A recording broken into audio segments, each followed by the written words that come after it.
നൂറ്റാണ്ടുകളുടെ പഴക്കമുള്ള രണ്ട് വലിയ നാഗരികതകൾ.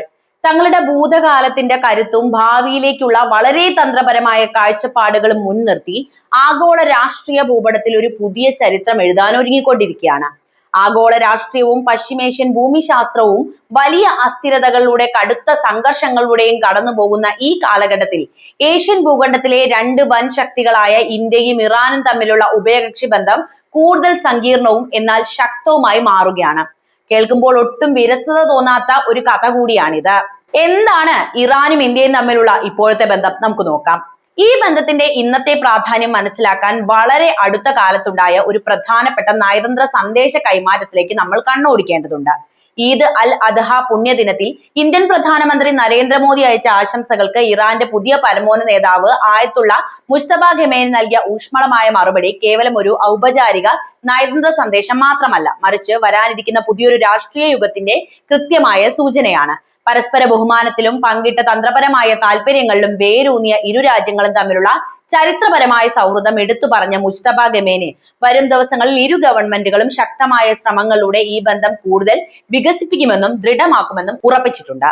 അമേരിക്കൻ ഉപരോധങ്ങളും പശ്ചിമേഷ്യയിലെ യുദ്ധസമാനമായ അന്തരീക്ഷവും സൃഷ്ടിക്കുന്ന ബാഹ്യ സമ്മർദ്ദങ്ങളെ അതിജീവിച്ച് ഇന്ത്യയുമായുള്ള തങ്ങളുടെ നാഗരിക സൗഹൃദത്തിന് ഇറാൻ എത്രത്തോളം പ്രാധാന്യം നൽകുന്നുണ്ട് എന്ന് ഈ സന്ദേശം വ്യക്തമാക്കുന്നു. ഇറാന്റെ ആത്മീയവും രാഷ്ട്രീയപരവുമായ അധികാര കേന്ദ്രങ്ങളിൽ വലിയ മാറ്റങ്ങൾ സംഭവിച്ചു കൊണ്ടിരിക്കുന്ന ഒരു നിർണായക ഘട്ടത്തിലാണ് ഈ നയതന്ത്ര സന്ദേശ കൈമാറ്റം നടക്കുന്നത് എന്നത് ഇതിന്റെ പ്രാധാന്യം ഇരട്ടിയാക്കുന്നുണ്ട്. ദീർഘകാലം ഇറാനെ നയിച്ച പരമോന്നത നേതാവ് ആയത്തുള്ള അലി ഖമേനിയുടെ വിയോഗത്തെ തുടർന്ന് അദ്ദേഹത്തിന്റെ മകൻ ആയത്തുള്ള മുജ്തബ ഖമേനി ഇറാന്റെ പുതിയ പരമോന്നത നേതാവായി പദവി ഏറ്റെടുത്തതിനു ശേഷമുള്ള ആദ്യത്തെ പ്രധാനപ്പെട്ട ആഗോള സന്ദേശങ്ങളിൽ ഒന്ന് തന്നെയാണ് ഇത്. പശ്ചിമേഷ്യയിൽ കടുത്ത സൈനിക നയതന്ത്ര സംഘർഷങ്ങൾ നിലനിൽക്കുന്ന ഈ സാഹചര്യത്തിൽ ദേശീയ ഐക്യം നിലനിർത്തുന്നതിനും ബാഹ്യശക്തികളുടെ കടുത്ത സമ്മർദ്ദങ്ങളെ വിജയകരമായി പ്രതിരോധിക്കുന്നതിനും ശ്രദ്ധ കേന്ദ്രീകരിക്കുന്ന മുജ്തബ ഖമേനി തന്റെ പിതാവിന്റെ വിദേശ നയത്തിന്റെ തുടർച്ച തന്നെയാണ് ഇന്ത്യയുടെ കാര്യത്തിൽ ആഗ്രഹിക്കുന്നത് എന്നാണ് നമ്മൾ മനസ്സിലാക്കാൻ കഴിയുന്നത്. അന്തരിച്ച പിതാവിന്റെ ഔദ്യോഗിക സംസ്കാര ചടങ്ങുകളിലേക്ക് ഇന്ത്യൻ പ്രധാനമന്ത്രി നരേന്ദ്രമോദിയെ ഇറാൻ ഔദ്യോഗികമായി ക്ഷണിച്ചതും പ്രതിസന്ധി ഘട്ടത്തിലും ഇരു രാജ്യങ്ങളും പുലർത്തുന്ന പരസ്പര വിശ്വാസത്തിന്റെ ആഴമാണ് വെളിപ്പെടുത്തുന്നത്. ഇന്ത്യയും ഇറാനും തമ്മിലുള്ള ഈ കൂട്ടുകെട്ടിന് കേവലം രാഷ്ട്രീയ താല്പര്യങ്ങൾക്കപ്പുറം വളരെ ശക്തമായ വലിയൊരു സാമ്പത്തിക ഭൂമിശാസ്ത്ര അടിത്തറയുണ്ട്. അതായത് geo political and economic base.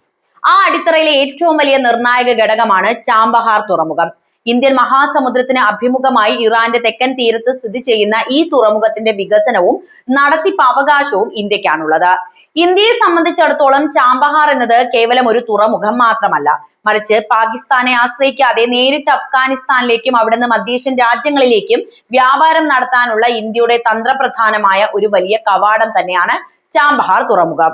China തങ്ങളുടെ ബെൽറ്റ് ആൻഡ് റോഡ് പദ്ധതിയുടെ ഭാഗമായി പാകിസ്ഥാനിലെ ഗ്വാദർ തുറമുഖം വികസിപ്പിച്ചപ്പോൾ അതിനുള്ള ഇന്ത്യയുടെ കൃത്യമായ ഭൂമിശാസ്ത്രപരമായ മറുപടി കൂടിയായിരുന്നു ഇറാന്റെ മണ്ണിലെ ചാബഹാർ വികസനം.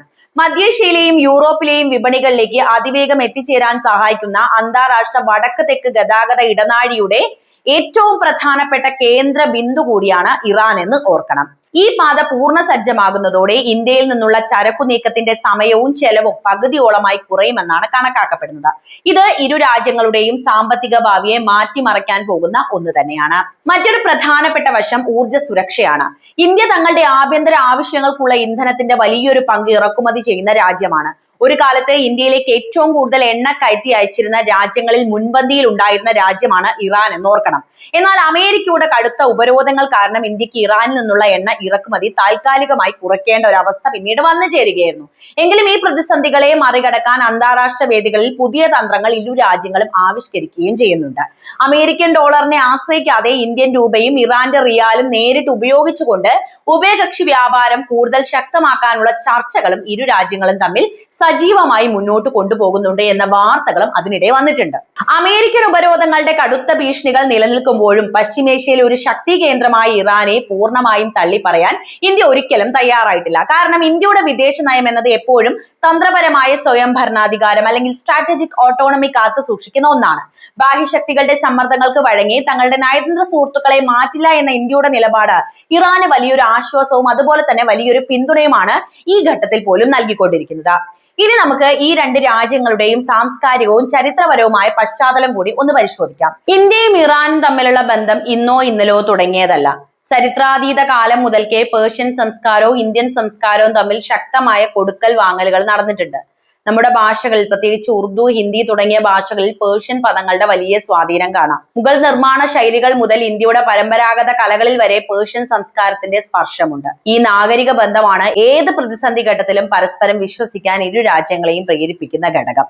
ഇറാന്റെ പുതിയ പരമോന്നത നേതാവായി ആയത്തുള്ള മുസ്തഫ ഖമേനി അധികാരം ഏറ്റെടുത്തതോടെ ഇറാന്റെ വിദേശ നയത്തിൽ വലിയ മാറ്റങ്ങൾ ഉണ്ടാകുമോ എന്ന് പാശ്ചാത്യ രാജ്യങ്ങൾ ഉറ്റുനോക്കിയിരുന്നു.